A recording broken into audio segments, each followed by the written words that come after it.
और reproductive health हो गया चैप्टर कंप्लीट। अभी क्या चालू है? Health and disease. हाँ वो बेस्ट हो गया। कितने डिजीज हो गए क्या शुरू से? चालू नहीं हुआ। ओके वो बस चैप्टर है।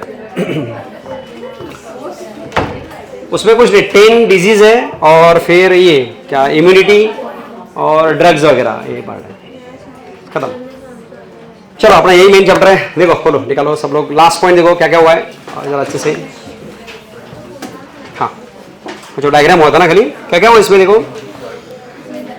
Experimental proof. ओके हाँ one second tell what is semi conservative method. हाँ in newly form DNA one strand is old other is new that is called as semi. इतना समझा? Okay and it was proved by Meselson and Stahl. देखो लिखा है Matthew Meselson और Franklin Stahl ऐसा कुछ नाम है। 1958 में हुआ है। ये लिखा है क्या? नहीं हाँ लिखा है ना। ओके हाँ हाँ लिखो आगे। They experimented on E coli bacteria.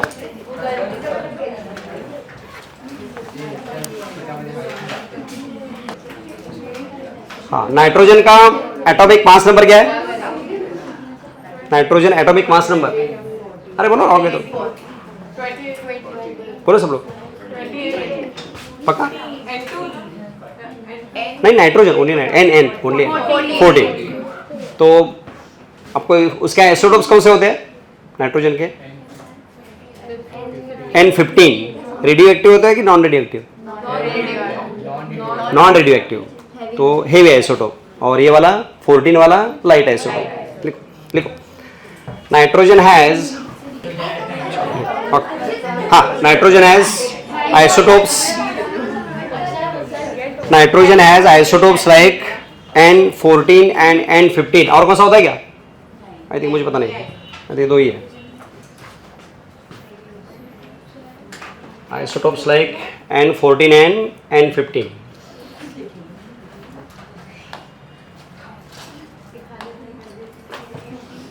N15 is heavy isotope, not radioactive.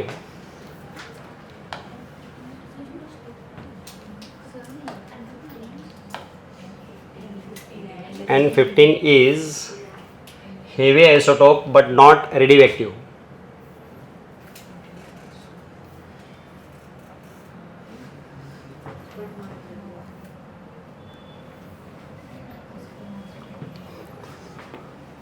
Normally nitrogen में कौन सा आइसोटोप होता है? नॉर्मल 14 होता है। देखो now see they grew E coli in a medium containing NH4Cl। देखिए इसमें कौन सा है? तो फिर क्या होगा अगर हम कंटिन्यूअस ई कोलाई को NH4Cl में रखेंगे N15 वाले तो उसका पूरा डीएनए क्या बनेगा आफ्टर फ्यू डेज? N15। तो क्या बन गया वो? हेवी बन गया। That is called as heavy isotope. देखो they grew E. coli in a medium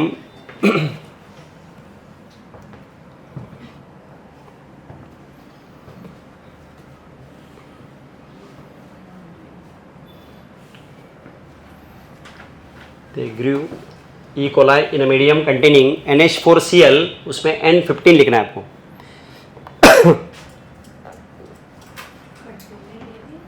containing NH4Cl in that इसमें ऐसे लिखो N15।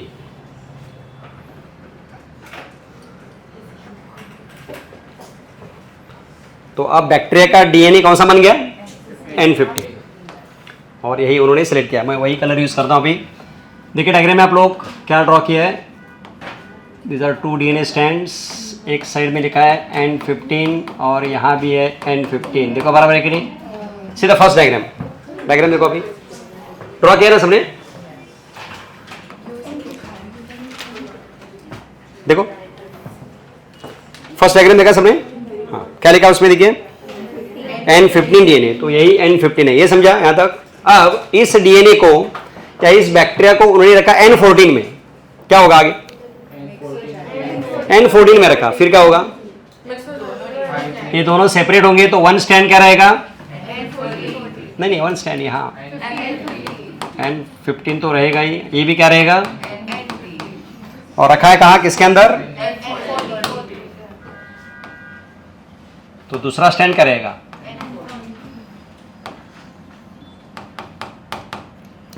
क्या प्रूव होता है? तो इससे क्या प्रूव होता है? मतलब in newly form DNA one strand is, other is. कितने टाइम के बाद हुआ है? क्योंकि रेप्लिकेशन के लिए या मल्टीप्लाई होने के लिए ई कोलाई को कितना टाइम लगता है? तो 20 मिनट्स के बाद क्या हुआ? उन्होंने रखा कौन से मीडियम में? अभी N14 में। अब जो दो डीएनए बने उसमें क्या रहा? एक stand is old, other is, that is N15 दूसरा, और इसका ही नाम रखा है उन्होंने हाइब्रिड। ये क्या हो गया? हाइब्रिड। वाह हाइब्रिड? हाइब्रिड क्यों? दोनों में से एक है, समझा? अब इसके बाद नेक्स्ट जनरेशन क्या हो सकता है? वापस N15 में, N14 में लिखा है, करके देखो। कहां तक आपको, कहां तक दिया है? आगे दिया है ना? ओके। आफ्टर 20 मिनट्स और क्या हो सकता है? देख के बताओ, करके देखो, या उधर भी है। हाँ ले, अरे सुनो सुनो लिसा लिसा। हाँ अभी क्या होगा? इसमें क्या हो सकता है? अब ये अगर स्प्लिट होंगे तो क्या होगा? एक क्या बनेगा? ये स्प्लिट होगा तो अगेन, उसके बाद रखा है कहाँ, किसके अंदर? रखा है किसके अंदर? 14 के अंदर। तो अब बताओ इसमें क्या होगा? ये क्या रहेगा और ये दूसरा, इसमें क्या रहेगा? दोनों। इसमें क्या रहेगा? अगेन N15 और N14। इसमें क्या होगा? अब क्या रेशो आ गया? जो चार बने उसमें क्या है? दो कौन है? हाइब्रिड और दो मतलब लाइट। कौन सा रेशो आ गया? 2 हाइब्रिड 2 लाइट। अब वापस आपको इसमें अगेन रखना है N14 में। क्या होगा आफ्टर 20 मिनट्स? करके देखो। मतलब ये 20 मिनट्स के बाद, ये 40 मिनट्स के बाद, अभी आपको देखना है 60 मिनट के बाद कितना। देखिए करके देखो, चलो करके देखो ना, मुझे करके दिखाओ कितना रेशो आएगा। क्या? अरे यही क्वेश्चन आगे 60 मिनट के बाद क्या होगा? अरे बहुत सिंपल एक्सपेरिमेंट है इसका क्वेश्चन। हाँ टोटल कितने बनेंगे? 8। उसमें क्या होगा? दो क्या हाइब्रिड और 6 क्या रहेंगे? N14 यानी लाइट। लिख दो। After 60 minutes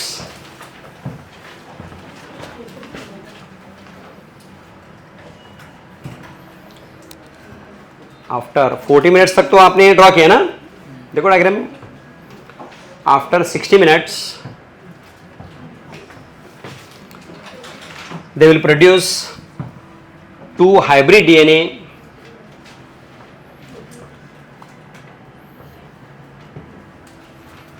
they will produce 2 hybrid DNA and क्या 6 कौन से N14 light 6 light DNA।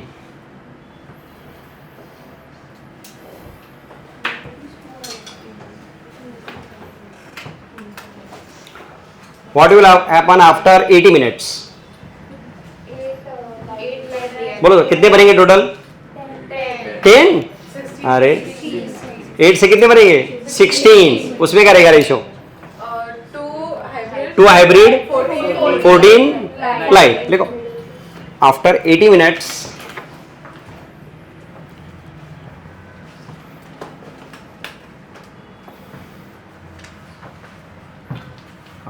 they will produce 2 hybrid DNA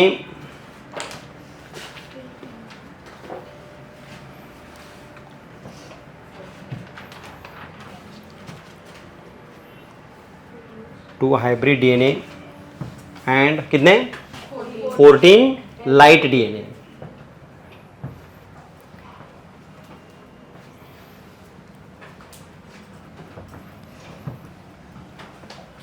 क्या होगा आफ्टर 100 मिनट्स? बोलो 32। तो कितना रहेगा? 2 हाइब्रिड। तो हमेशा 2 क्या रहने वाले हैं? तो कितने भी मिनट्स के बाद पूछ रहे तो कुछ प्रॉब्लम नहीं, समझा? ऐसे क्वेश्चन है। देखो आफ्टर 100 मिनट्स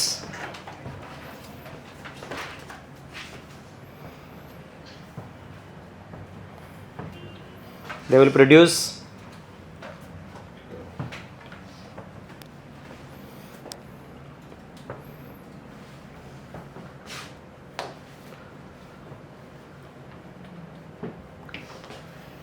हाँ क्या 2 हाइब्रिड एंड 30 लाइट.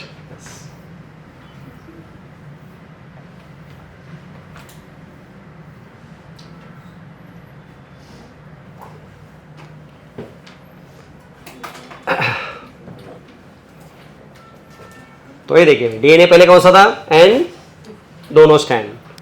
अब इसको कहाँ रखा है N14 में. क्या होगा जो 2 डीएनए बने उसमें क्या है हाइब्रिड. रेड वाला क्या है N15 और ग्रीन वाला. आफ्टर अगेन 20 मिनट्स यानी टोटल यहाँ से है ये 20 मिनट्स और ये 20 मिनट्स. क्या होगा आगे कितने बने वापस कौन से मीडियम में रखा है N14 में रखा है. What will happen. अरे ये तो बना 4 बने तो उसमें से 2 क्या रहेंगे और 2 लाइट. सेम.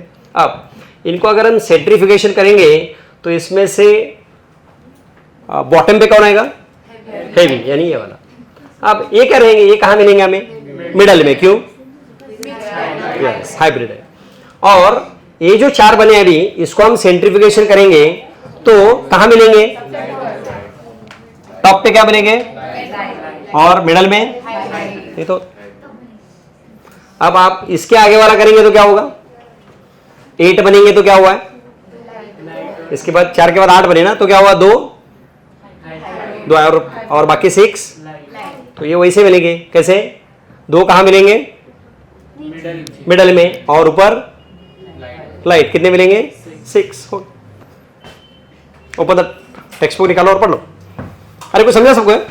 तो इससे क्या प्रूव होता है फाइनली क्वेश्चन इज व्हाट क्या semi conservative. One strand is old other is new. यही प्रूव करना.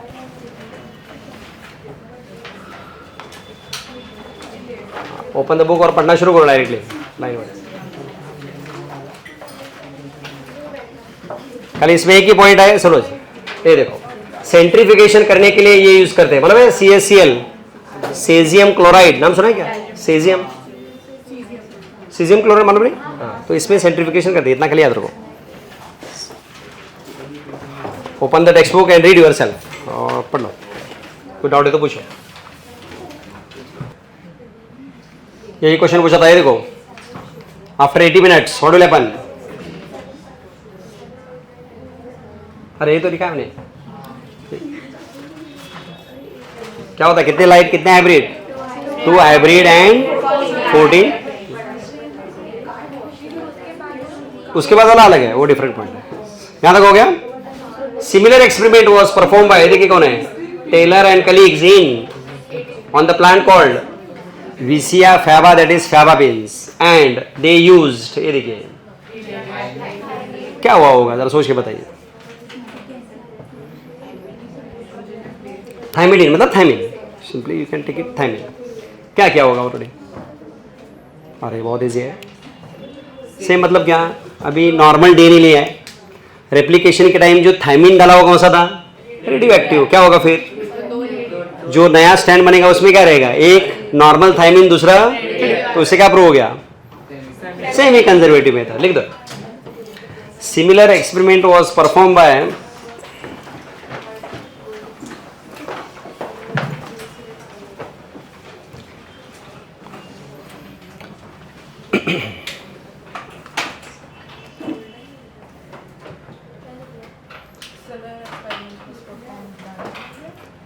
Similar experiment was performed by Taylor and colleagues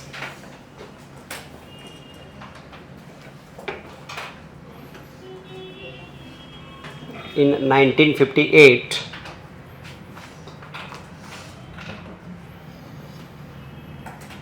on the plant Vicia faba that is faba beans.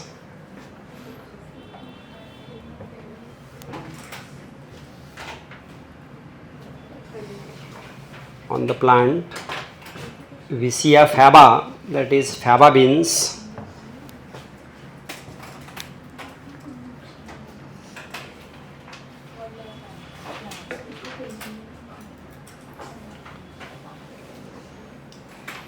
by using radioactive thymidine.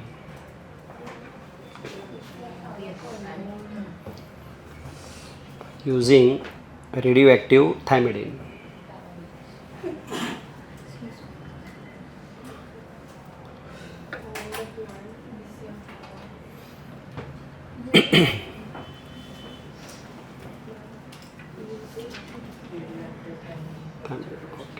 Okay, complete. In this completed, क्या complete हुआ?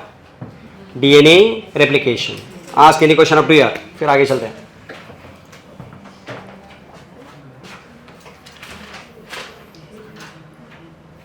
ये सब हो गया अपना.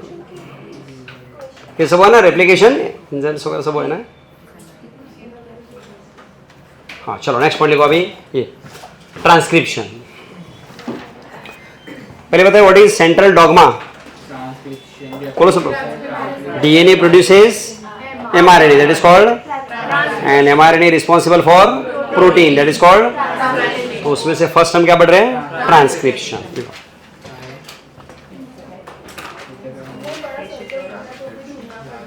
Next heading right, transcription.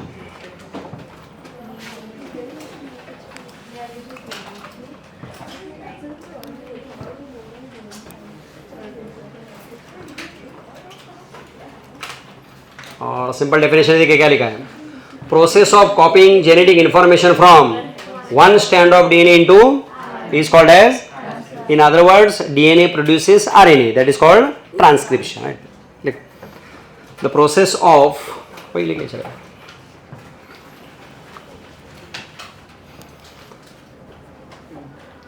The process of copying genetic information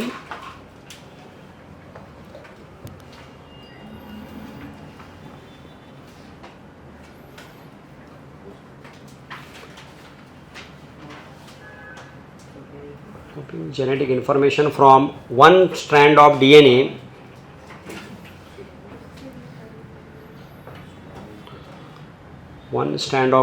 into RNA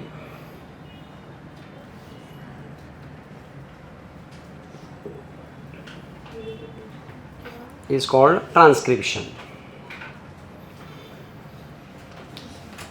चलो आप ये देखने से पहले थोड़ा हम डिटेल देखते हैं होता क्या है.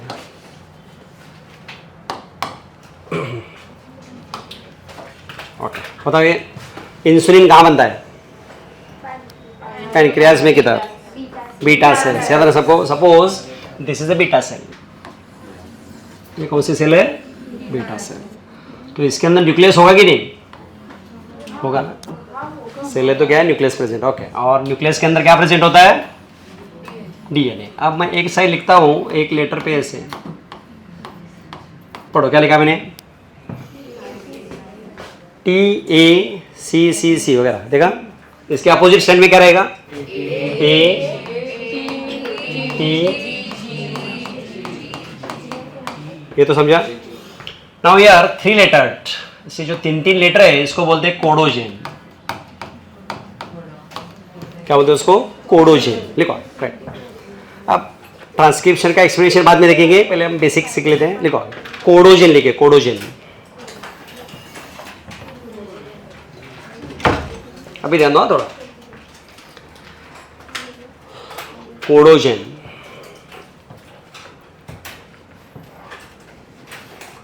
कोडोजेन में लिखना है triplet present on DNA. Triplet present on DNA is called कोडोजेन.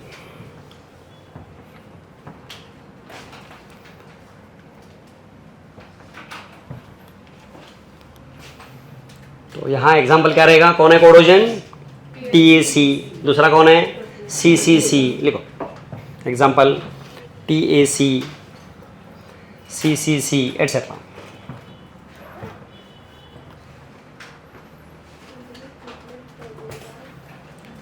इतना समझा सबको पहले?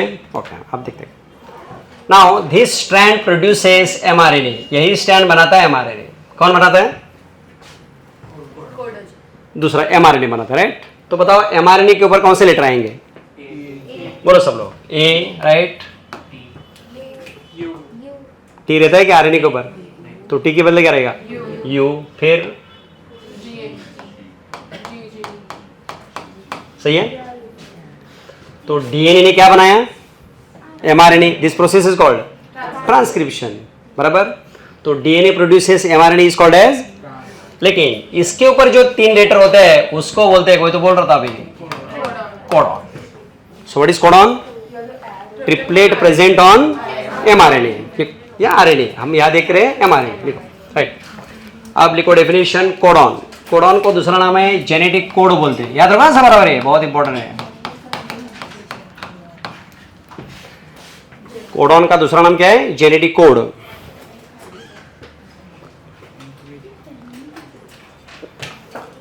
कोडॉन और जेनेटिक कोड क्या लिखेंगे definition? Triplet present on mRNA.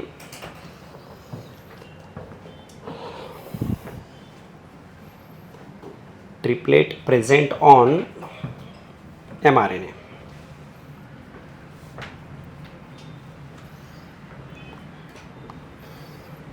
Example क्या रहेगा? AUG, GGG वगैरह।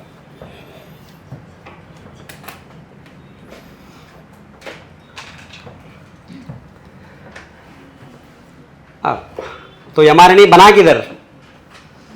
न्यूक्लियस में। Now it will come outside through, कहां से बाहर निकलेगा? न्यूक्लियर और थोड़ा पोर्स, याद है आपको? न्यूक्लियर पोर्स होते हैं, वहां से कौन निकलेगा बाहर? MRNA. And then it will join with, ये है राइबोसोम। राइबोसोम मालूम है ना? तो एमआरएनए अब किसको ज्वाइन होता है? राइबोसोम को। इसके ऊपर कौन से लेटर है बताओ? बाकी तो रैंडम बहुत सारे। अरे कुछ समझा क्या? एमआरएनए कहां से बाहर आया? Nuclear pore and joins with ribosome. लिखो next line. MRNA comes out of nucleus, हाँ कोडॉन हो गया। अभी नेक्स्ट लाइन, ये सब introductive. MRNA comes out of nucleus through nuclear pour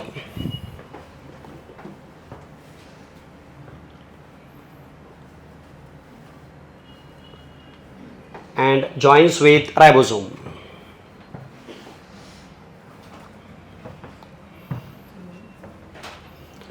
Joins with ribosome. इतना समझा सबको? ये समझ में आया पहले? तो एमआरएनए कहां से निकला? न्यूक्लियस से, और किसको जाके ज्वाइन हो गया? इतना समझा? कुछ डाउट नहीं? अब व्हाट इज टीआरएनए? ट्रांसफर। और टोटल एमिनो एसिड्स कितने टाइप्स के होते हैं? 20। और सिंपल एक आपने सीखा है टीआरएनए का स्ट्रक्चर, कौन सा सीखा है? क्लोवर लिप और एक हेयर पिन मॉडल होता है, तो हम टेम्परली हेयर पिन मॉडल ले रहे हैं, ये सब सीखेंगे बाद में। देखो यहाँ क्या होता है, ये है टीआरएनए, और इसके ऊपर जो 3 लेटर होते हैं इसको बोलते हैं एंटीकोडॉन। देखो बराबर, triplet present on tRNA is called as anticodon. लिखो आगे नेक्स्ट लाइन में, एंटीकोडॉन।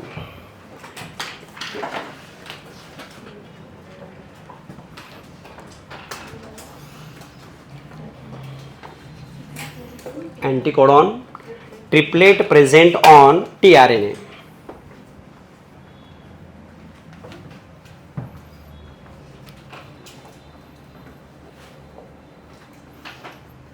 तो एग्जाम्पल देखिए यहां कौन सा है एंटीकोडॉन? जब यहां यूएससी होता है तब इस टीआरएनए को अटैच होता है मेथियोनाइन, ये फिक्स होता है। सुना मेथियोनाइन? देखो ना, मैंने एमिनो एसिड की लिस्ट दी थी, देखो 20 टाइप्स के एमिनो एसिड मैंने लिखे दिए थे। अब उसका काम यहां है, देखिए बताओ कोई बात।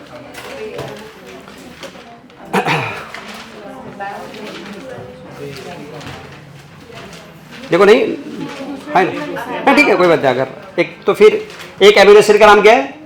हाँ सुना भी बराबर। इस टीआरएनए के ऊपर कौन सा एंटीकोडॉन है? जब इसके ऊपर यूएससी होता है तो 100% यहाँ कौन अटैच होता है? मेथियोनाइन ही अटैच होता है। नहीं समझा? One second. ये टीआरएनए, टीआरएनए के ऊपर जो 3 लेटर उसका नाम क्या है? एंटीकोडॉन है। कौन है यहाँ एंटीकोडॉन? जब यहाँ यूएससी है तो 100% यहाँ कौन सा एमिनो एसिड अटैच रहता है? मेथियोनाइन ही रहेगा। दूसरा एग्जांपल देता हूं आपको, कौन से लेटर है? तो एंटीकोडन कौन है? एंटीकोडन, तो इसके ऊपर अब रहेगा एमिनो एसिड ऑलवेज ग्लाइसिन, दूसरा कोई नहीं रहेगा। तो specific amino acid it is attached to tRNA as per anticodon, मतलब अगर यूएसए तो कौन रहता है ऑलवेज? मेथियोनाइन ही रहेगा। सीसी से तो कौन रहेगा? ग्लाइसिन ही रहेगा, लाइक दैट। अरे को समझा क्या? लिखो, राइट, ऐसे लिखिए, amino acids are attached to tRNA. देखो हम कुछ अलग फील्ड में जा रहे हैं अभी, रुको, अभी इंटरेस्टिंग आ गया है। Amino acids are attached to tRNA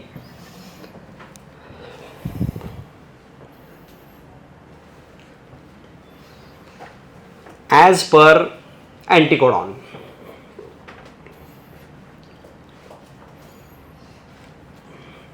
as per anticodon। क्या लिखेंगे एग्जाम्पल में? If anticodon is, then what is attached to tRNA? Methionine. If anticodon is UAC,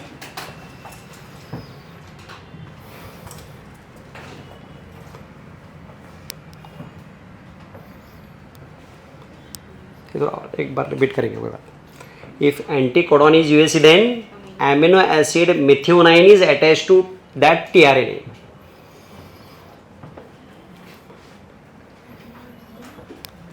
amino acid methionine, इधर लिखा है, methionine is attached to tRNA.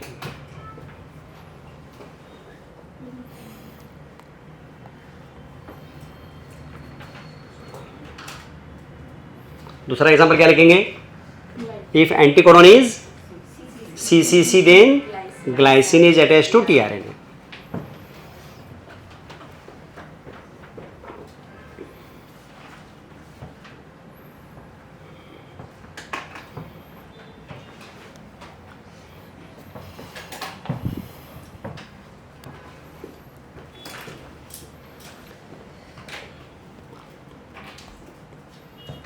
इतना समझ में सबको? तो ऐसे टीआरएनए कितने टाइप्स करेंगे? टीआरएनए 20, क्यों? हर एक के लिए एक, हमने खाली 2 पढ़े, बाकी आगे बाद भी पढ़ने वाले। ओके चलो, अब ये कौन है वापस बताओ? ये हॉरिजॉन्टल कौन है? एमआरएनए। और ये कौन है? राइबोसोम। अब फर्स्ट कोडॉन कौन सा है? अब इसके एग्जैक्ट अपोजिट लेटर बताओ, इसके एग्जैक्ट। तो ईयूजी इसे अटैच करता है, किसे? तो अपने साथ वो किसको लाएगा? फिर ये टीआरएनए यहां मेथियोनाइन को छोड़ के निकल जाता है, इसका काम खत्म। अरे को समझा क्या? नहीं समझा? वन सेकेंड बस। ये ईयूजी है, कौन है? ईयूजी कोडॉन है, किसका? एमआरएनए का। अब एग्जैक्ट इसका अपोजिट लेटर कौन है? तो किसको अटैच करेगा? यानी टीआरएनए को। फिर अपने साथ क्या लाएगा? फिर इस मेथियोनाइन को राइबोसोम के ऊपर छोड़ के निकल जाता है, उसका काम खत्म। तो इस कोड का काम खत्म हो गया। अरे को समझा क्या? नहीं समझा अभी तक? One second. ईयूजी कौन है? कोडॉन। इसका एंटीकोडॉन कौन है? तो किसको अट्रैक्ट करेगा? एंटीकोडॉन। इसका अपोजिट लेटर कौन है? लेकिन ये अट्रैक्ट होने के बाद उसका काम क्या है? इसके ऊपर कौन अटैच है? इस एमिनो एसिड्स को यहां राइबोसोम के ऊपर छोड़ के निकल जाना है। That is a function of EUG, USA और ये सब। अरे को समझा नहीं अभी तक? नहीं समझा? वन सेकेंड, एक मिनट। अपने पास कोडॉन कौन है? यहाँ फर्स्ट कोडॉन ईयूजी, उसका अपोजिट लेटर कौन है? तो यूएसए यहाँ है ना, तो ये इसको अटैच करता है, किसको? यूएसए को। तो अपने साथ वो कौन लाएगा? फिर ये मेथियोनाइन को यहाँ छोड़ के निकल जाता है। अरे को समझे कि नहीं? दूसरा, चलो दूसरा देखते हैं। दूसरा कोडॉन कौन सा है? इसका अपोजिट लेटर कौन? तो अपने साथ किसको लाएगा? तो इसको अटैच करके निकल जाता है। फिर तीसरा, चौथा, लाइक दिस। ऐसे near about 51 amino acid join होते हैं और इसी को हम बोलते हैं इंसुलिन। अरे को समझा क्या? वन सेकेंड सी। तो इंसुलिन बनने की इंफॉर्मेशन है कहां?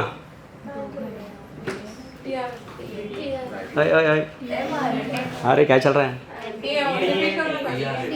इंसुलिन बनने की इंफॉर्मेशन है किधर? अरे डीएनए के अंदर है, बराबर। तो सपोज ये इतना पार्ट है जिसके अंदर कौन सी इंफॉर्मेशन है, that is called as gene. तो what is gene actually? Gene होते क्या है? It is a segment of DNA which codes particular polypeptide chain. नहीं समझा? What is gene? It is segment of DNA for particular polypeptide chain or protein, that is called as gene। लिखो पहले और एक बार रिपीट करते हैं। एक सिंपल जीन की एक डेफिनेशन देखते हैं और बहुत सारे हैं, लिखो। नेक्स्ट लाइन, जीन की definition, it is particular segment of DNA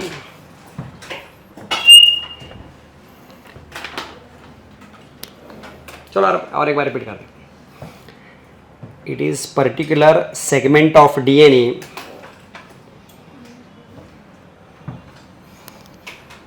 which codes information for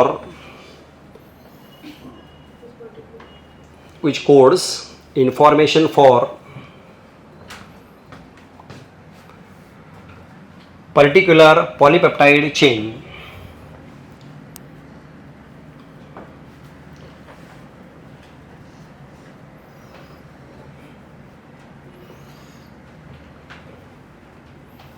particular polypeptide chain. सुनो वन सेकेंड, अब इंसुलिन में मुझे बताइए कितने अमीनो एसिड्स होते हैं और उनके पर्टिकुलर सीक्वेंस है, उनको सीक्वेंस में अरेंज करना है। ये सब अमीनो एसिड स्कैटर्ड है अपने साइटोप्लाज्म में और हर एक अमीनो एसिड कहाँ अटैच हुआ है, टीआरएनए को अटैच। अभी उनको सीक्वेंस में लाना पड़ेगा ना, ये सीक्वेंस में लाने की इंफॉर्मेशन है किसके अंदर, डीएनए के अंदर, यानी जीन के अंदर। फिर ये खुद तो नीचे नहीं आ सकता, तो पोस्टमैन भेजता है। कौन है पोस्टमैन? mRNA, इसलिए उसका नाम क्या है, मैसेंजर आरएनए। लेकिन वो क्या करता है, उसके हाथ में एक लेटर देता है। कौन सा लेटर देता है? कोडॉन का लेटर देता है। तो ये कोडॉन है कौन, इसके एग्जैक्टली अपोजिट लेटर, बराबर ना। ये कौन है, वंस अगेन इसका नाम कोडोजेन। ये क्या करेगा, अपने अपोजिट लेटर का बनाएगा कौन सा, mRNA। उनको अब क्या बोलते हैं, कोडॉन बोलते हैं। तो एक कोडॉन का लेटर लेके कहाँ आता है, बाहर आता है। साइटोप्लाज्म ज्वाइन कहाँ होता है, वहां आने के बाद ये अटैच करता है और अपने कोडॉन के हिसाब से किसको बुलाता है, एंटी कोडॉन को, यानी टीआरएनए को बुलाता है। तो इस कोडॉन का अपोजिट कौन है, एंटी कोडॉन कौन, यूएसी। अपने साथ किसको लाता है, यहां छोड़ के निकल जाएगा, इस कोडॉन का काम खत्म हो गया। नहीं समझा? तो इसको टीआरएनए नाम क्यों रखा है, भाई ट्रांसफर ही कर रहे हैं ना। किसको ट्रांसफर कर रहा है, कहां से कहां तक, साइटोप्लाज्म से लेकर राइबोसोम तक। That's why it is called as transfer. लेकिन रैंडम नहीं करता है, किसके हिसाब से, कोडॉन के हिसाब से। इसका अपोजिट कौन है, अपने साथ कौन लाएगा, यहां छोड़ के निकल गया, इस कोडॉन का काम खत्म हो गया। दूसरा कोडॉन कौन है, फिर इसका अपोजिट कौन है, अपने साथ किसको लाएगा, इसको अटैच करके निकल जाता है, बीच में पेप्टाइड बॉन्ड बनते चलेंगे। फिर क्या होगा, तीसरा आएगा, चौथा। तो ऐसे कितने कोडॉन चाहिए हमें, 51। फिर क्या बनेगा, इंसुलिन। फिर ये इंसुलिन यहां से सीक्रेट होता है ब्लड में अपने काम के लिए। That is nothing but called as, यही है ट्रांसक्रिप्शन। तो ट्रांसक्रिप्शन कौन है यहाँ, ये ट्रांसक्रिप्शन है। व्हाट इज ट्रांसलेशन, ये ट्रांसलेशन। नहीं समझा, what is transcription, DNA produces, that is called. फिर ये एमआरएनए के आके कहां ज्वाइन हो गया, वहां क्या बन गया, प्रोटीन यानी insulin, that is called as translation. यही ट्रांसलेशन है। आज के क्वेश्चन अब पूछो, अब बहुत बताना बाकी है, हर एक के बारे में ऐसे होता। हाँ बोल, हाँ मतलब समझा नहीं, सुनो अभी एक मिनट। ग्रोथ हार्मोन कहाँ बनता है, एक मिनट, अरे सुनो, ग्रोथ हार्मोन, अब वहां की जो सेल्स है वहां का जीन अलग, वो जीन क्या करेगा, क्या बनाएगा, एमआरएनए। फिर वहां के क्या बनाएगा, वो ग्रोथ हार्मोन बनाएगा, प्रोटीन। ग्रोथ हार्मोन प्रोटीन है ना। और पूछो, हाँ पॉलीपेप्टाइड है ना, प्रोटीन बनती है। यस, हाँ बॉन्ड होते हैं, ये सब पढ़ना बाकी है। ये सब कैसे बॉन्डिंग होता है, क्या क्या होता है, बीच में क्या होता है, सब पढ़ना बाकी है। खाली ये टेम्पररी बताया मैंने, अभी इसमें डिटेल बहुत है। नहीं वही तो। अरे सुनो एक मिनट, अपने सेल्स में कितने जीन्स होते हैं, मैंने शायद पहले बताया था, 25,000 to 30,000 जीन्स होते हैं अपने एक एक सेल के अंदर। तो वही क्या बनाते हैं सब, इंसुलिन, ग्रोथ हार्मोन वगैरह। लेकिन इंसुलिन जीन अपने सभी बॉडी सेल्स में है, बट ओनली एक्टिव कहाँ है? पैनक्रियाज में। अपनी स्किन की सेल निकालेंगे तो भी उसमें कौन है? इंसुलिन का जीन है, लेकिन इनएक्टिव है। अब स्किन के सेल में कौन एक्टिव रहेगा? जो मेलानिन बनाता है। पिट्यूटरी ग्लैंड में कौन एक्टिव रहेगा? जो एफएसएच बनाता है, एलएच बनाता है, ग्रोथ हार्मोन लाइक दैट, वो एक्टिव होता है। तो पर्टिकुलर सेल्स में पर्टिकुलर जीन एक्टिव होता है, बाकी सेल्स में इनएक्टिव करके रखा जाता है ऑलवेज। स्टमक के सेल्स में एचसीएल बनाता है तो वो जीन एक्टिव है वहां, लाइक दैट।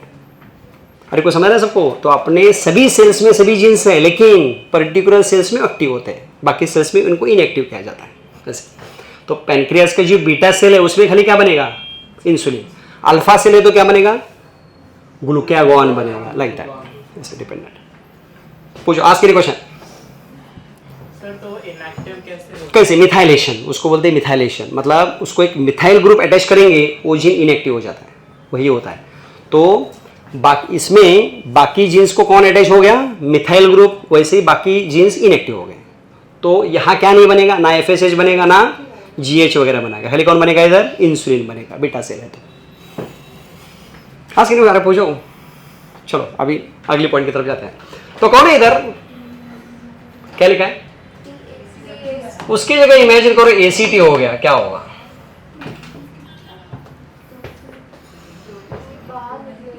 बोलो बोलो। उसकी जगह क्या हो गया? सीक्वेंस चेंज हुआ है ना? क्या होगा फिर? नहीं आगे बोलो, क्या हो सकता है? एमआरएनए पे कौन से लेटर आएंगे? इसका बताओ। तो क्या नहीं बनेगा अभी? किसको अटैक नहीं करेगा? टीआरएनए कौन सा? क्या लेके आने वाला है? तो आएगा क्या मिथ्योनाइन? तो कौन नहीं? No insulin. That is called as genetic disorder. So what is genetic disorder? Change in DNA sequence, या इसमें एक भी लेटर गड़बड़ हो जाती है तो क्या होता है? वो इंसुलिन बनेगा नहीं। अरे को समझा क्या सबको? समझो यहाँ क्या हुआ है? टीएसी की जगह समझो इमेजिन करो क्या हुआ है? ACT. What will happen? There will not be formation of insulin, क्योंकि मेथियोनाइन को अटैक नहीं करेगा। Specific order, yes, particular sequence पे चाहिए, अमीनो एसिड्स के पर्टिकुलर ऑर्डर चाहिए। उसमें कुछ गड़बड़ होती है तो इंसुलिन नहीं बनेगा। तो सबका सेम मतलब सेम ही रहता है। सबका मतलब सब मैं समझा नहीं। सेम, हर एक इंडिविजुअल में सेम है। In all individual it is same. मतलब इंसुलिन का ये जो कोड मेरे बॉडी में, आप सबके बॉडी में सेम है। Through out all human beings में सेम कोड रहता है।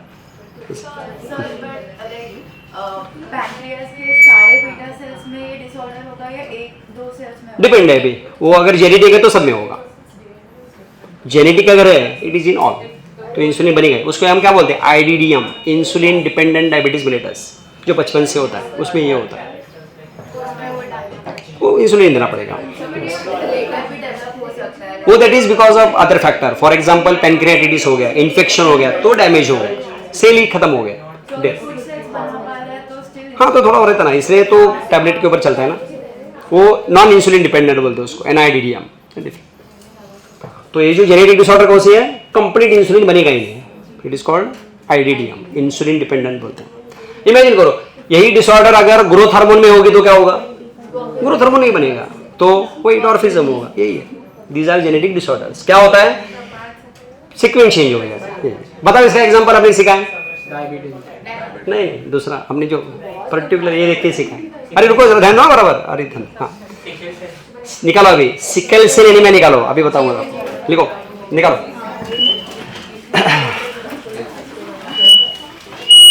अरे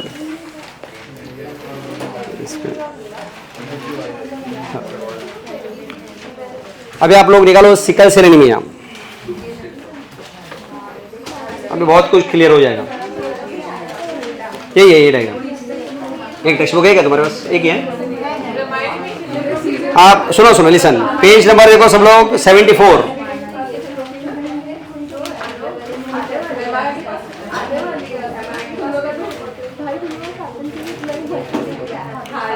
पेज नंबर 74 मिला?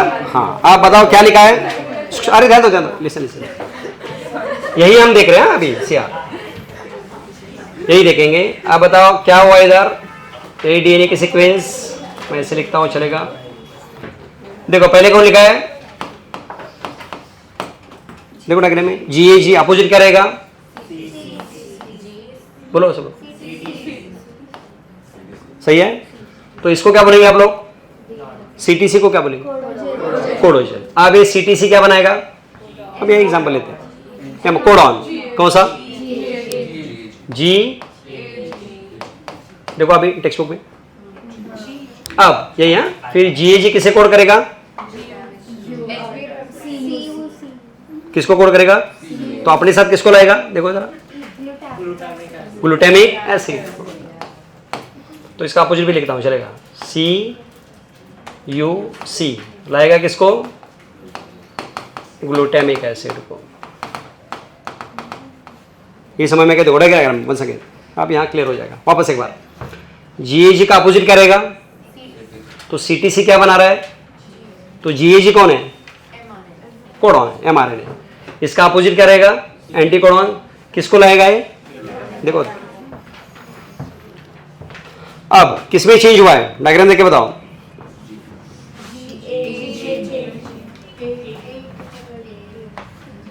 बोला अभी क्या हुआ इसमें, C की जगह क्या हुआ है, इधर T की जगह, क्यों इधर क्या हुआ है, इधर G, तो किसमें चेंज हुआ है, इसमें T की जगह कौन आ गया, A हो गया ना म्यूटेशन, इसको बोलते हैं point mutation. Single base pair में अगर म्यूटेशन हो तो उसको क्या बोलते हैं, पॉइंट म्यूटेशन। तो यहां कौन सा है, पॉइंट म्यूटेशन। तो T की जगह क्या हुआ, अब बनाओ CAC की जगह यहां क्या बनेगा, अभी बोलो सब, नहीं क्या बनाएगा, GU, क्या होना चाहिए था, उसकी जगह कौन बन गया, तो इसका कौन रहेगा, इसका अपोजिट CA, लेकिन हमें चाहिए कौन था, अब ये कौन लाएगा, लाइन। जैसे ही लाइन आता है फिर चेंज क्या होता है, सिकल सेल में होता है। नॉर्मली कौन चाहिए था, ग्लूटामिन, उसकी जगह कौन आ गया, तो क्या हो गया, हीमोग्लोबिन बनेगा नहीं, then it causes sickle cell anaemia. इस एग्जांपल में कौन हो रहा है, इंसुलिन नहीं बन रहा है। These are genetic disorders. नहीं समझा अभी तक, आप साइंटिस्ट क्या ट्राई कर रहे हैं, they are trying to change और replace the original one. For example T की जगह वो क्या डालने की कोशिश कर रहे हैं, मतलब जो T है A की जगह, ये डिजीज है ना CAC, तो ये हटा के क्या डाल रहे हैं, T, लेकिन कभी एम्ब्रियोनिक लेवल पे, अभी एक्सपेरिमेंटल है। तो इससे फायदा क्या होगा, no person will be produced with genetic disorder. तो हम टेलर मेड बना सकते हैं इंडिविजुअल, टेलर मेड मतलब विदाउट जेनेटिक डिसऑर्डर। कब होगा ये, एम्ब्रियो लेवल पे चल रहा है, विद इन फ्यू ईयर्स ये भी आएगा, मतलब tailor made babies without genetic disorder. समझा सबको, नेक्स्ट। अरे कुछ समझा सबको, वापस बताओ क्या, बोल सके रिवाइज करें, चलो ठीक है। Triplet present on DNA is called codogen. Codogen produces mRNA, तो उसमें क्या होता है, कोडॉन। फिर mRNA कहाँ आता है, साइटोप्लाज्म, एंड अटैचेस टू। अब इनके ऊपर जो कोडॉन है, इनके अपोजिट लेटर्स क्या होते हैं, अगर AUG है तो UAC, it attracts opposite anticodon so that it brings specific amino acid like methionine. तो AUG किसको लाएगा, मेथियोनाइन। GGG किसको लाएगा, ग्लाइसिन। ऐसे कितने एमिनो एसिड बनेंगे, 15, और कौन बन गया, और insulin then secreted into the blood for further use. खत्म, चले आगे। और एक पॉइंट देखेंगे, हाँ वो DNA का सेकंड स्ट्रैंड भी तो कोडोजन हो सकता है, वो देखेगा, उसी तरफ जा रहे हैं। ये पॉइंट थोड़ा सा लिख दो, नेक्स्ट पॉइंट यही है। ओके चलो ठीक है, ओके। अब नेक्स्ट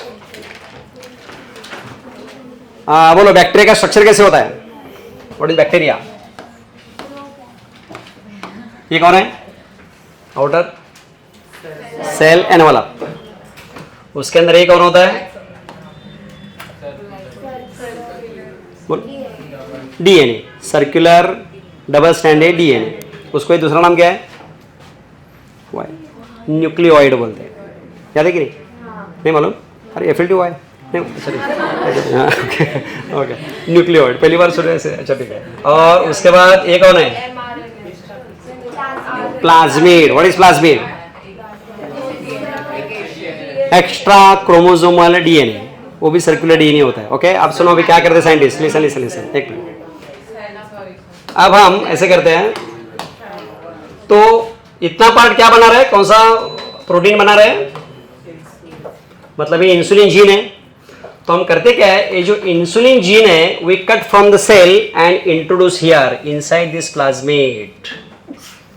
देखो इंसुलिन जीन ह्यूमन सेल से निकाल के हम कहां डालते हैं, प्लाज्मिड में डालते हैं। क्या होगा बताओ अभी, अब क्या होगा, हमने क्या किया, 1 सेकंड क्या किया हमने बताओ,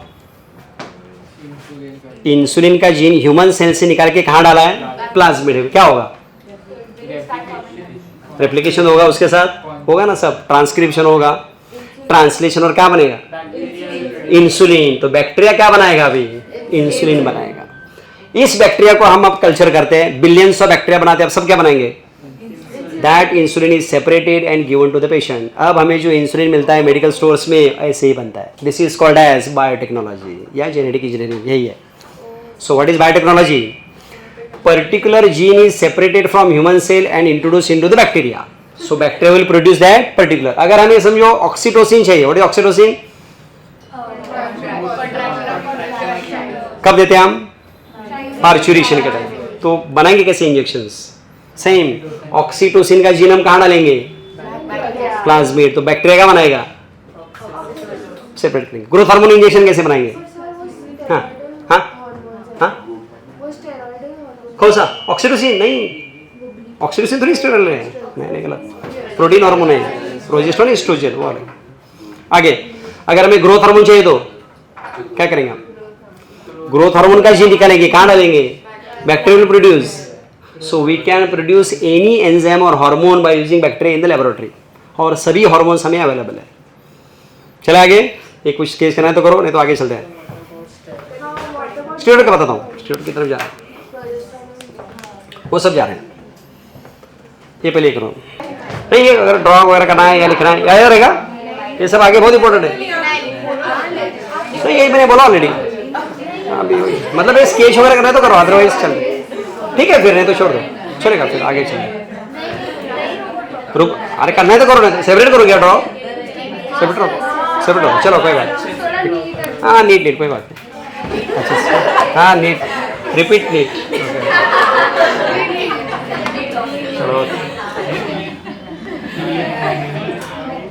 हाँ ड्रॉ करो ऐसे सर्कल, और इसको नाम दो बीटा सेल।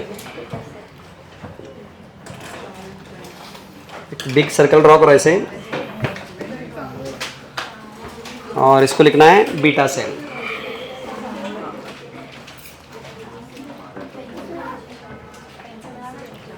ये जस्ट अंडरस्टैंडिंग के लिए है, इसमें बहुत डिटेल है, आगे बहुत डिटेल पढ़ना है। जस्ट स्कीमेटिक क्यों बताया बताओ, एक बेसिक आइडिया क्लियर हो गया। अब इसमें बहुत कुछ है। हाँ इसके अंदर एक कौन होता है बताओ, व्हाट इज दिस, न्यूक्लियस। तो लेबल करो इसको न्यूक्लियस। चलो अब धीरे धीरे,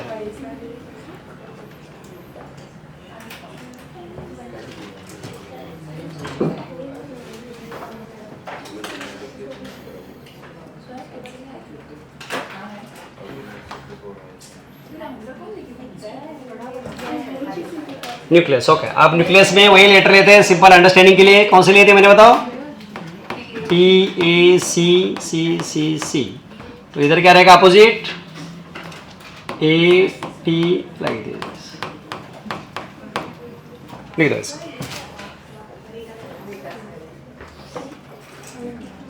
अब ये सभी ऑल प्रोटीन्स के कोडॉन हमें देखने हैं, और को तभी तो पता है।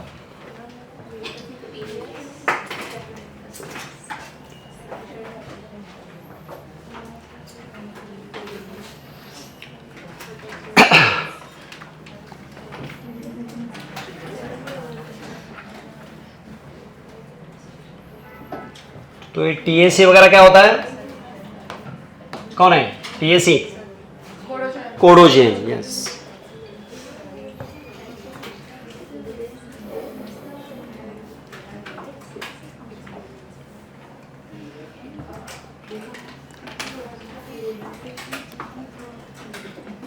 कोडोजन, ओके।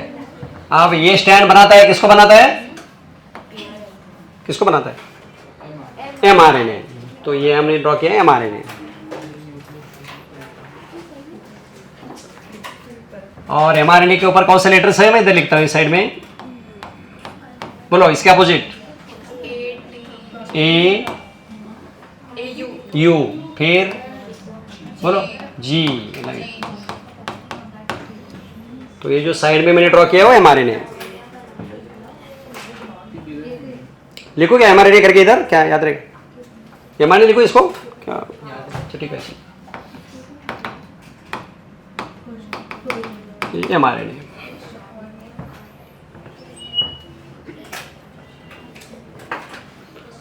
अब इसकी जो ट्रिपलेट है उसको क्या बोलेंगे हम, कोडॉन। कोडॉन दूसरा नाम क्या है, कोडॉन का दूसरा genetic code, yes genetic code, याद रखो सभी, अभी आगे यही चैप्टर है।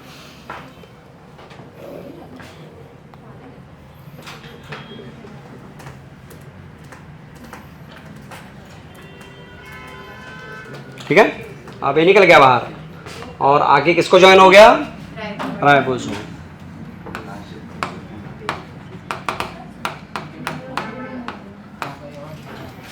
राइबोसोम को आके ज्वाइन हो गया।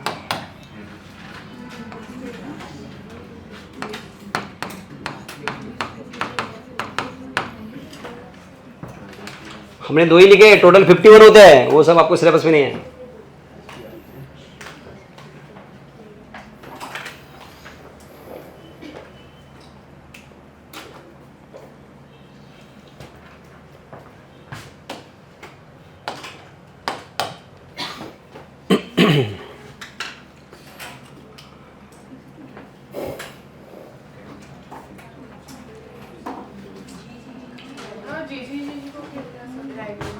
हाँ मैं समझा, नहीं नहीं ये अभी बहुत डिटेल पढ़ना है, ये कैसे ट्रांसफ़र होता है, सब वीडियो वगैरह देखेंगे हम, ये थोड़ा सा अलग प्रोसेस है। ट्रांसलेशन हमें डिटेल पढ़ना है वापस बाद में।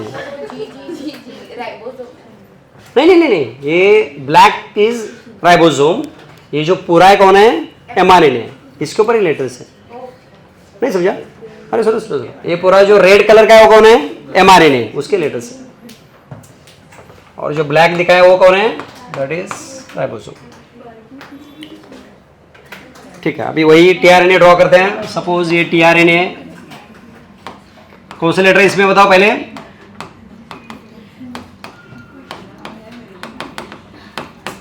इसको कौन अटैच होता है, मेथिओनाइन,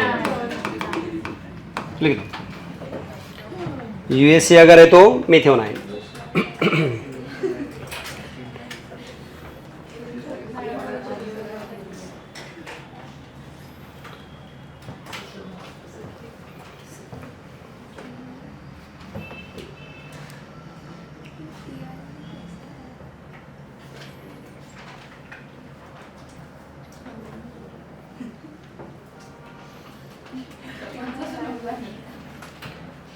और एक एग्जांपल देखते हैं, अगर इसको,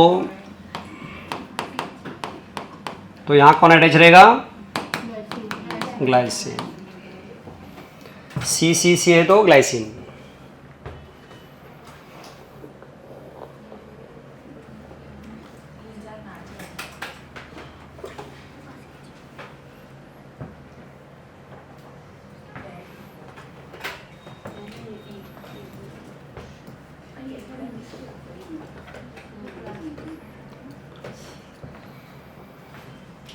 बताओ ए जो किसको अटैक करने वाला है,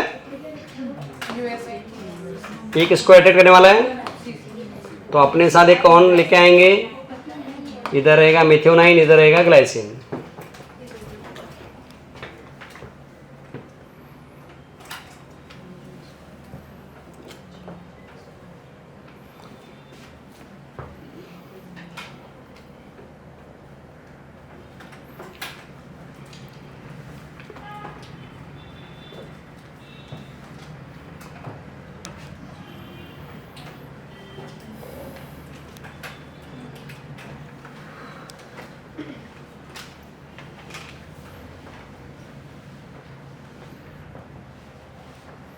ऐसे कितने अमीनो एसिड बनेंगे नियर अबाउट, और क्या बनेगा फिर, इंसुलिन।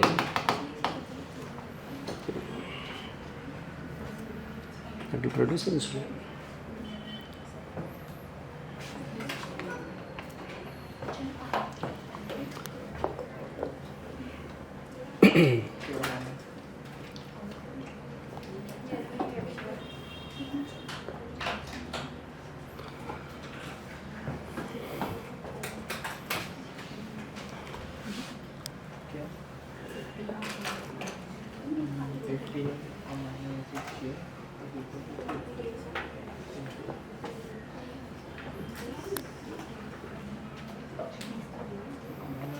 अभी थोड़ा क्लियर हो गया आइडिया?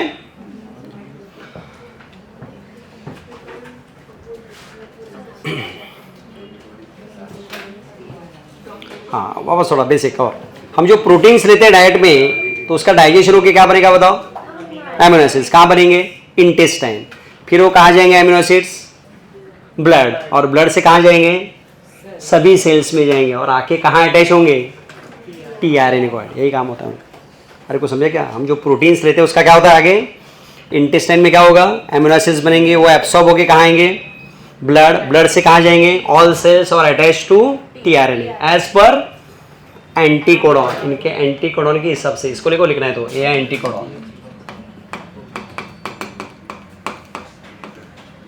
ये एंटीकोडॉन होता है। ये यूएसी सीसीसी है, एंटीकोडॉन है।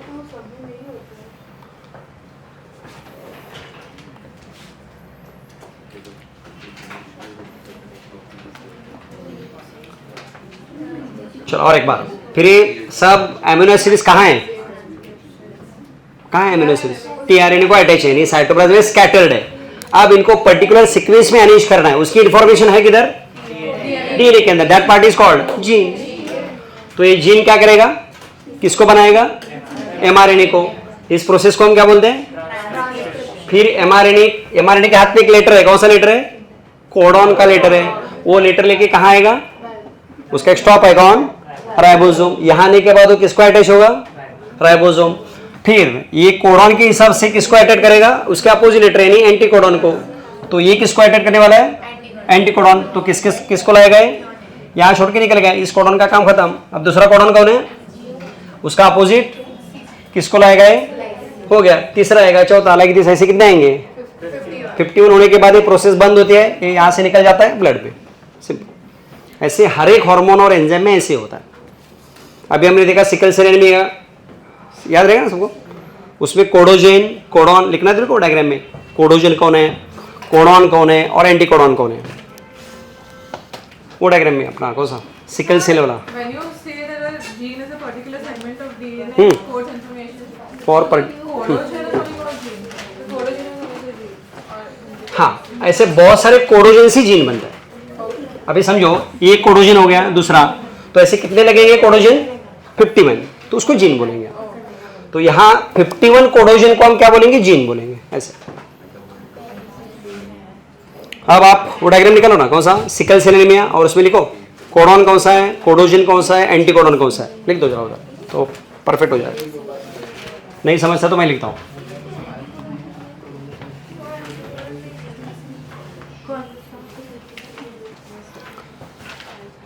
बताओ नॉर्मल, बताओ पहले, जीएजी है राइट, और उसके अपोजिट सी, तो सीटीसी कौन हो गया, कोडोजेन। लिखो सीटीसी कोडोजेन है,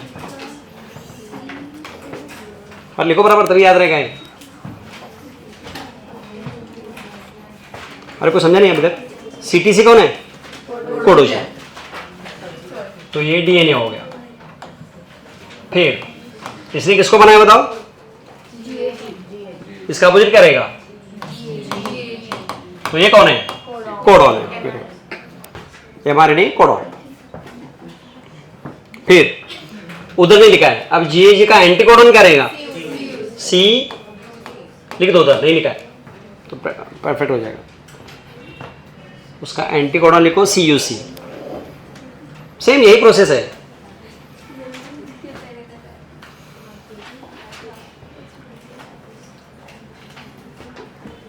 फिर ये किसको लाएगा,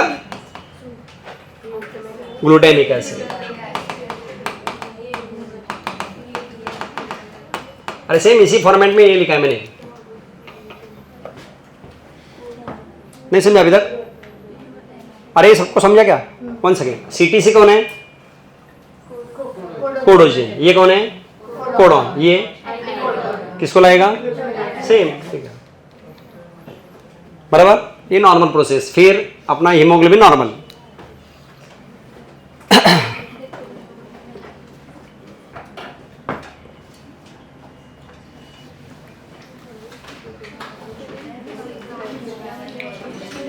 फिर कहा व्हाट इज पॉइंट म्यूटेशन?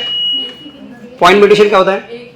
एक बेस पेयर में प्रॉब्लम हुआ है। फिर यहां क्या हुआ है? सी, तो इधर क्या रहेगा? जी, तो टी की जगह कौन आ गया? ए, तो ये कौन हो गया अभी? कोडोजिन। तो इसका एमआरएनए क्या रहेगा? कोडॉन जी, डिफेक्ट हो गया। फिर इसका एंटीकोडॉन क्या रहेगा? सी ए, किसके लाएगा ये? और जैसे ही हलाइन बनता क्या होता है? Sickle cell anaemia.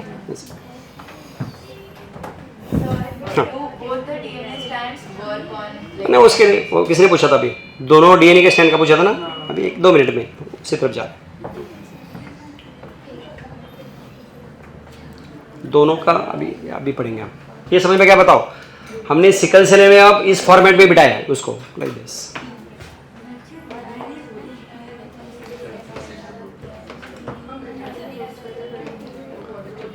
तो आपको इंपॉर्टेंट समझा क्या? सिंगल लेटर गड़बड़ होती है तो क्या होता है? डिजीज होता है, जेनेटिक डिसऑर्डर, याद रखो।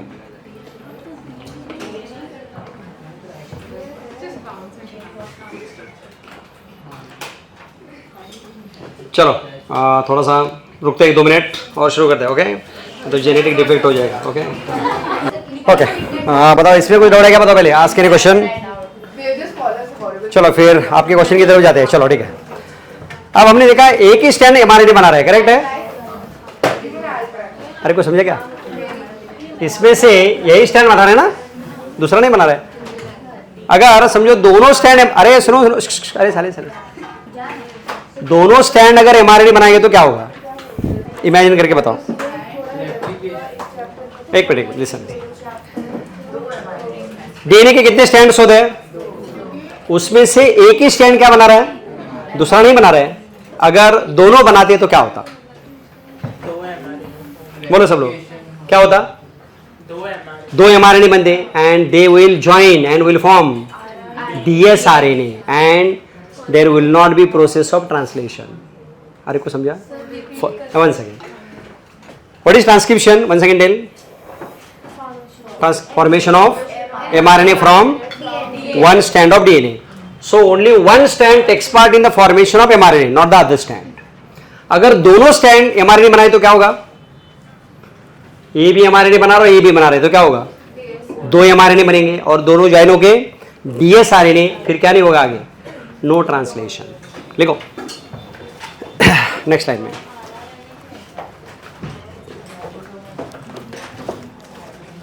लिखो, out of 2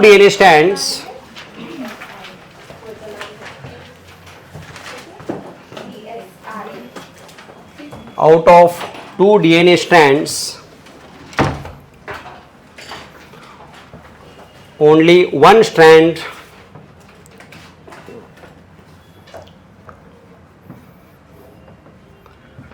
takes part in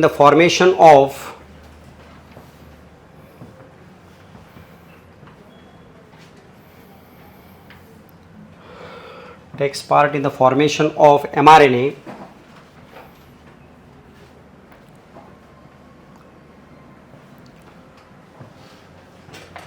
All right. Next line. If 2 strands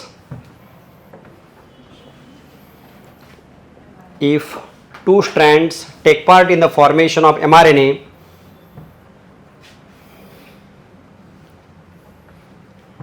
अगर ऐसा होता है तो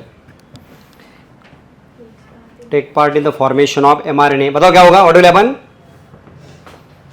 क्या होगा? हाँ, there will be formation of 2 mRNA. देखो there will be formation of 2 mRNA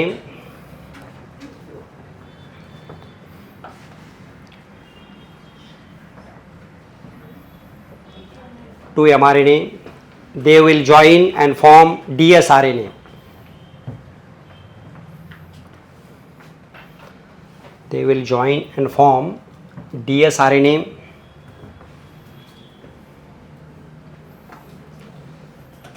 and that will not complete translation. Double standard 2 RNA join होंगे ना, dsRNA, ds double standard RNA, and that will not complete translation. ये सबको समझ में आएगा? पहले बताओ, फिर आगे।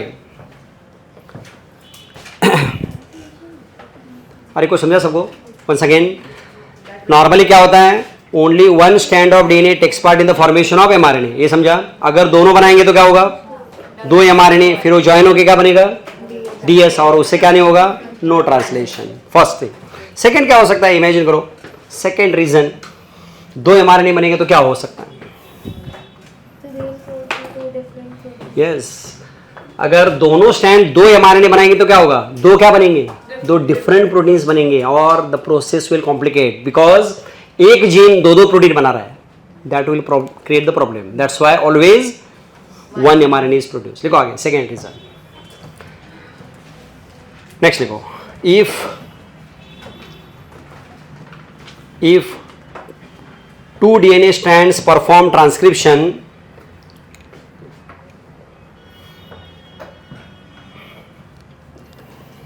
if 2 DNA strands perform transcription, 2 different types of proteins will be produced.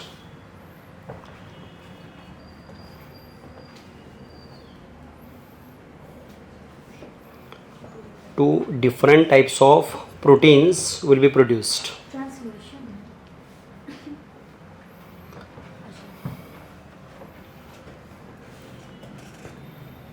And that will complicate the process of protein synthesis. उससे complications बढ़ेंगे.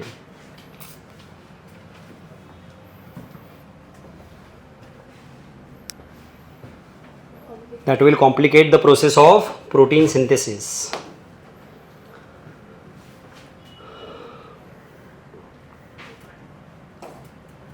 Now open the textbook and read this. Complete यहाँ तक पढ़ना है आपको, ट्रांसक्रिप्शन यूनिट तक. Read carefully, right?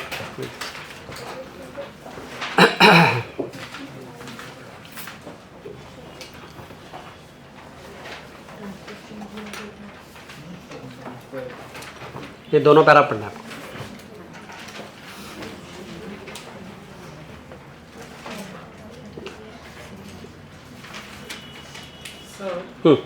दोनों में से कोई भी एक स्ट्रैंड ट्रांसक्रिप्शन कौन सा करता है वो, अभी वापस डिटेल कौन सा स्टैंड प्रोड्यूस करता है उसी तरफ जा रहे हैं. अभी मैंने पहले जस्ट एक आइडिया बताया कि ऐसे होता है, अभी डिटेल पढ़ रहे हैं हम. खाली मुझे साइड में लिखते चलो, जैसे अभी बताया वही. कहाँ है? हाँ फिर वही, मतलब कॉम्प्लिकेटेड हो जाएगा, सक्सेस नहीं होगा, not success, will not success, that is futile, failure.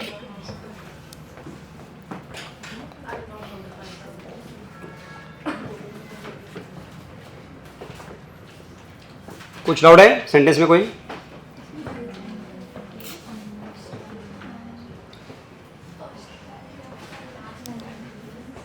कौन सा, ये वाला? हाँ ये भी अभी नेक्स्ट इसमें आएगा. हो गया, चले आगे. Next point. नेक्स्ट मुझे लगता है हेडिंग लिखिए, डायरेक्टली चलेगा. Transcription in eukaryotes. Transcription in eukaryotes.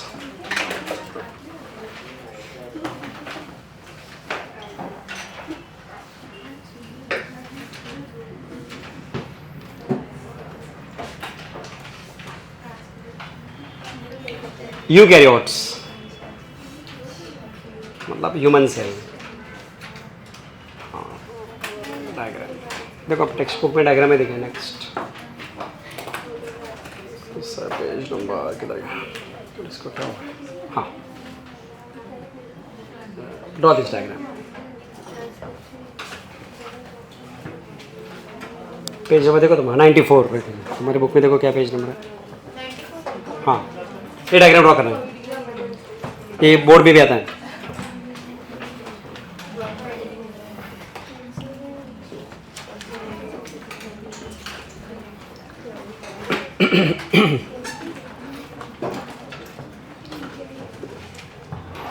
अभी ट्रांसक्रिप्शन और डिटेल में पढ़ रहे हैं हम।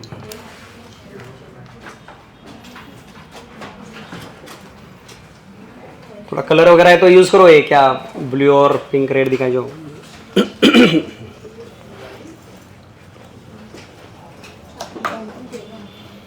तुम लोग के मार्क बहुत कम दिख रहे हैं, क्या हो गया?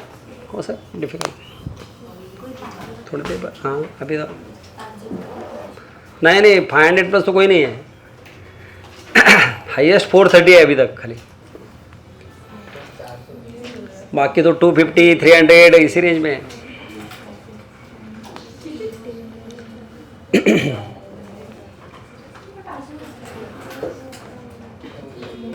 सारा का मोबाइल नहीं मिलेगा अभी क्या सर?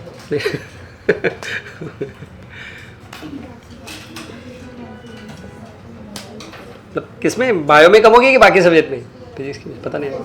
बायो भी थोड़ा अनएक्सपेक्टेड था। अच्छा कितना स्टेटमेंट है, बहुत बहुत टाइम था। लेकिन अभी का पेपर तो ऐसे ही था ना, इसका जो अभी लीक वाला पेपर था वही मैच द कॉलम वाला ही था ज़्यादा, देखा ना आपने? हाँ कॉलम गड़बड़ किया वही ऐसे वही लाइनिंग में आया था बराबर, देखा उसमें टाइम होगा बराबर। 1 आवर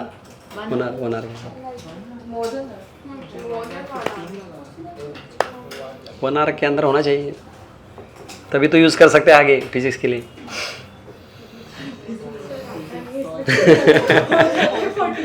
फिजिक्स की हालत क्या है?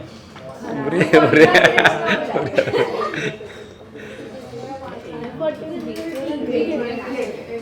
ठीक है, जैसे कलर नहीं तो चलेगा कोई बात नहीं। वो अलग है थोड़ा स्ट्रैंड ग्रीन वाला। नीचे वाला क्या? नीचे वाले नहीं ऊपर में। हाँ ठीक है वो उतना कलर नहीं तो चले, छोड़ दो, 2 ही कलर यूज़ करो चलेगा। ऊपर जो ग्रीन वगैरह है उतना करने की जरूरत नहीं, खाली एक कर दो चलो। ओके कम टू पॉइंट, कितना टाइम है? ओके हाँ नहीं इससे रिलेटेड ही है तो एक खत्म कर। चलो देख लो एक बार डायग्राम जरा केयरफुली, कलर वही यूज़ करता हूँ मैं अभी।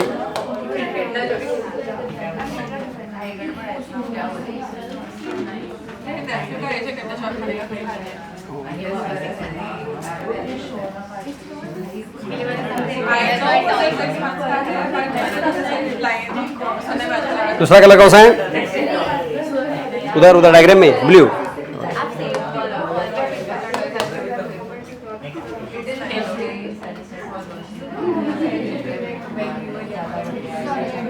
हाँ बोलो अभी। अरे सुनो लिसन अभी, अरे जो हमने सीखा वही पॉइंट की तरफ जा रहे हैं। जो बताओ रेड कलर का स्टैंड क्या लिखा है उसमें? डायरेक्शन रेड कलर स्टैंड देखिए। अरे देखो अरे बंद करके क्या बोल रहे? और एक और है राइट, तो यहाँ क्या रहेगा? ये रेड क्या रहेगा? और ये समझा सबको? तो this is DNA stand. Okay नहीं समझा?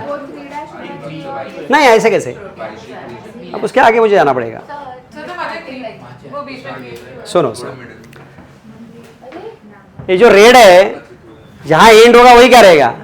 5 प्राइम। और नहीं समझा?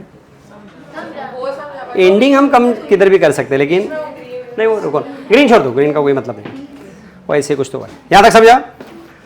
आप क्या हुआ इस डायग्राम में, जरा देख के बताओ केयरफुली। अरे सो रहेगा तुम लोग? अरे सुनो क्या हुआ इस डायग्राम में? अरे एक जगह क्या हुआ है? डीएनए स्टैंड्स ब्रेक हुए, सेपरेट हुए hydrogen bond, so that DNA strands are separated. एक ही जगह क्या होता है रेप्लिकेशन में? रेप्लिकेशन में क्या होता है?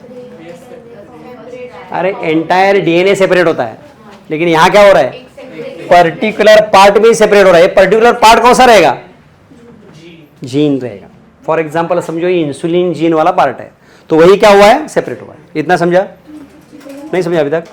तो क्या हुआ यहाँ, once again particular part of DNA separated, बाकी सब इंटैक्ट वैसे ही है। ओके अब तो यहाँ 3 प्राइम है, तो इधर भी क्या रहेगा अगेन। अब वही लेटर सब लेते हैं वापस पर्पसफुली। बताओ इस स्टैंड के ऊपर अगर क्या लिखा है हमने, बताइए, तो उधर क्या रहेगा, बोलो बोलो सब लोग, सेम वही लिया है। ओके अब क्या हो सकता है आगे, चलो सोच के बताइए। एनीवन, क्या होगा आगे, ये क्या करेगा, एमआरएनए बनाएगा। तो इसके ऊपर कौन से लेटर आएंगे, बोलो, बराबर। फिर एमआरएनए यहां से निकल जाएगा and again this 2 DNA strand join. अरे हो गया transcription. So what is transcription, one second tell. DNA strand separate by breaking hydrogen bonds, one strand produces, एक स्ट्रैंड क्या बना रहा है, mRNA, then this mRNA will come outside and again this 2 strand join. This is nothing but called as transcription. तो what happens in replication, replication में क्या होता है, both the strands entire DNA separate and then this formation of new strand, that is called as replication। तो क्या फर्क है replication और transcription में, in replication entire DNA gets separated and new strands are produced। here what happens, only part of DNA separated and only one strand produces mRNA, that mRNA comes outside, again the both strands join, वापस जैसे original वैसे हो जाता है। ये समझ में आ गया, पहले बताओ, पक्का? लिखो आगे नेक्स्ट। तो हेडिंग क्या लिखा आप लोगों ने, ट्रांसक्रिप्शन इन यूकैरियोट्स। तो आपको फर्स्ट पॉइंट लिखना है यहाँ, ये वाला point, that is called as transcription unit. ठीक है, बता दो फिर next heading, right, transcription unit.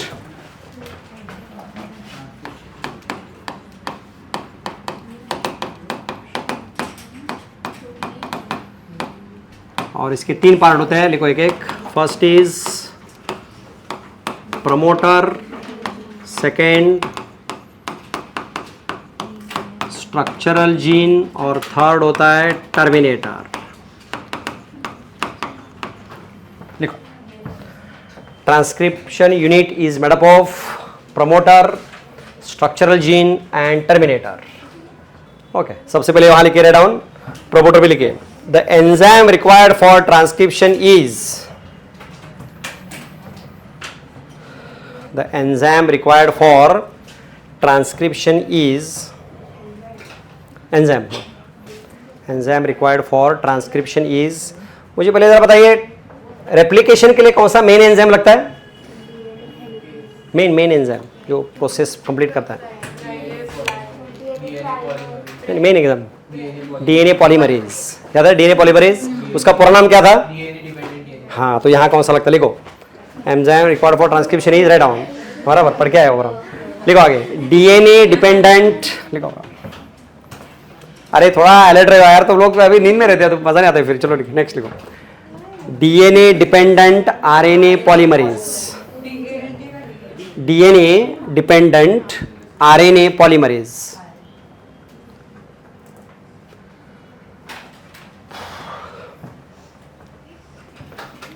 One second, बताओ कौन सा एंजाइम लगता है, सिंपली आप लोग आरएनए पॉलीमरेज बोल सकते हैं, लेकिन पूरा नाम क्या है, तो ये जो टी से लेके सी तक है यही कौन होता है, तो यहां जो इनिशियल पार्ट है this much to where enzyme is attached, that is called as promoter.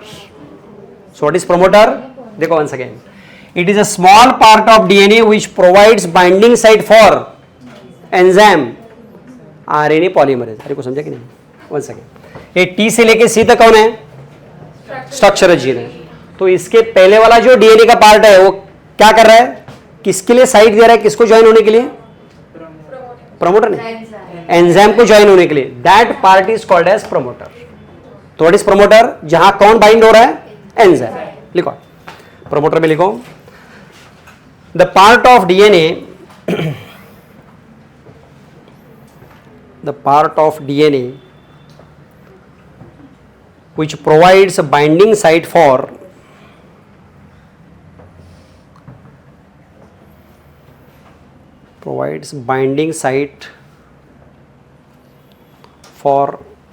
Enzyme, अभी शॉर्टकट में बताओ चलेगा ना, कौन सा? RNA polymerase, enzyme RNA polymerase. ये पहले समझ में गया तो फिर आगे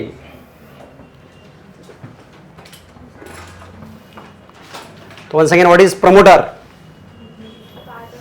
which provides binding site for enzyme, खत्म। सेकेंड पार्ट क्या है?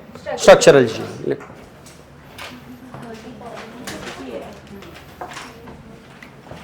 सेकेंड पॉइंट इज, चलो इतना खत्म करते हैं, स्ट्रक्चरल जीन।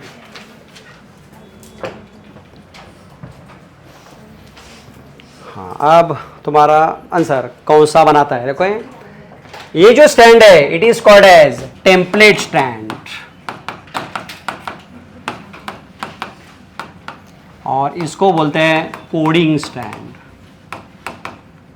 तो बताइए कौन सा स्टैंड बना रहा है हमारे लिए? टेम्पलेट। कौन सी डायरेक्शन पे है? 3-2। तो ऑलवेज कौन सा स्टैंड बनाता है? 3-2, यानी कौन सा? टेम्पलेट। तो बताओ अगर ये टेम्पलेट की डायरेक्शन 3-5 है तो फिर एमआरएनए की क्या रहेगी डायरेक्शन? इसका एग्जैक्ट अपोजिट, कौन सा? ऐसे होता है। कुछ समझा? ये 3-5 कौन है? कौन सा स्टैंड है? वही क्या बनाता है ऑलवेज? एमआरएनए। इसलिए एमआरएनए की डायरेक्शन क्या होती है? 5-3 होती है। जो पार्ट ले रहा है एमआरएनए फॉर्मेशन में, that strand is called as template, और जो अपोजिट है वो कोडिंग स्टैंड बोलते हैं उसको। लिखो स्ट्रक्चरल जी में लिखे, the part of DNA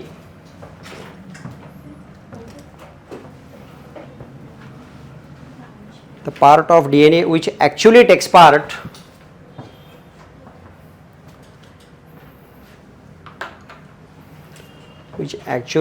part in the formation of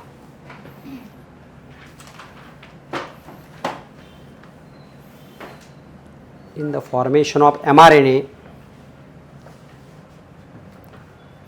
is called structural gene.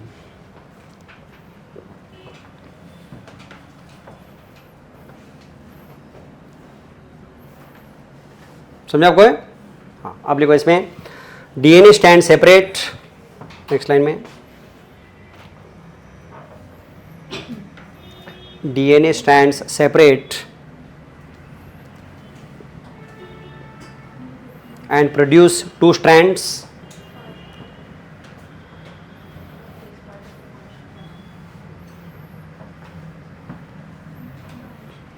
कौन से लिखो? फर्स्ट कौन सा है?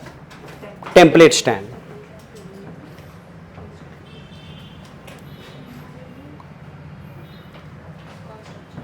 फर्स्ट इज टेम्पलेट, डायरेक्शन क्या है? 3' to 5।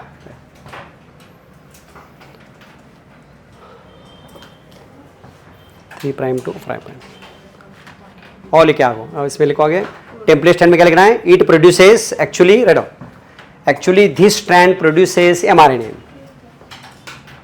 टेम्पलेट ही बनाता है। Actually this strand produces mRNA.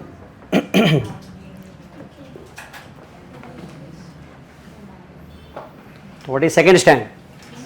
Coding stand.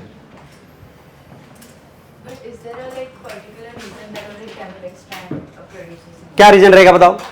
MRNA की डायरेक्शन ऑलवेज क्या होती है? तो ये कब पॉसिबल है? तो पहले वाला कौन होना चाहिए? 3', तभी तो दूसरा क्या बनेगा? That is the reason. Okay, लिखो नेक्स्ट। आगे क्या लिखना है? Coding strand. कौन से डायरेक्शन पे? 5 to 3। लिखो और याद रखो अच्छे से।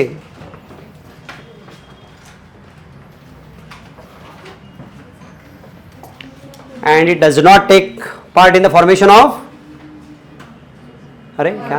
एमआरएनए। ये थोड़ी बनाता है। लिखो it does not take part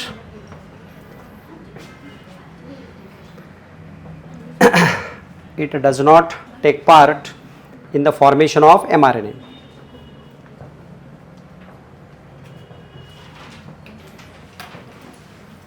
चलो दोबारा आंसर हो गया। कौन सा पार्ट ले रहा है ये भी? ओके, चलो आगे नेक्स्ट। अब लास्ट पार्ट क्या है? टर्मिनेटर, वो तो नाम ही है, क्या रहेगा? हाँ इधर ये देखो लास्ट में आपके डायग्राम में, लास्ट में है ना किधर, लास्ट में देखो ज्वाइन हुआ है उधर, ये वाला देखो डायग्राम में। अरे सुनो, this part is called as terminator, क्यों? It terminates the process of transcription. देखो थर्ड लिखो terminator, last part, it terminates the process of, it terminates the process of transcription. चलो once again, what is transcription unit? बताइए कहाँ से कहाँ तक? From here to here it is called, इसकी 3 part है. What is first? तो ये जो इतना पार्ट है उसको हम क्या बोलते हैं? What is a promoter? It provides binding site for enzyme कौन सा? Polymerase. दूसरा पार्ट क्या हो गया? जी, अब इसके 2 स्टैंड बनते हैं सेपरेट होने के बाद. कौन से? एक कौन है? Direction and actually takes part in the formation of. दूसरा स्टैंड कौन सा है? कोडिंग. उसकी direction it does not take part in the formation of. What is last? Which terminates the process of. समझा सबको? ओपन द बुक, इतना part देख लो. ओके 2 मिनट करें, बहुत कुछ बाकी है अभी. अरे बड़ा चैप्टर है अभी तो, बहुत ही बड़ा चैप्टर है.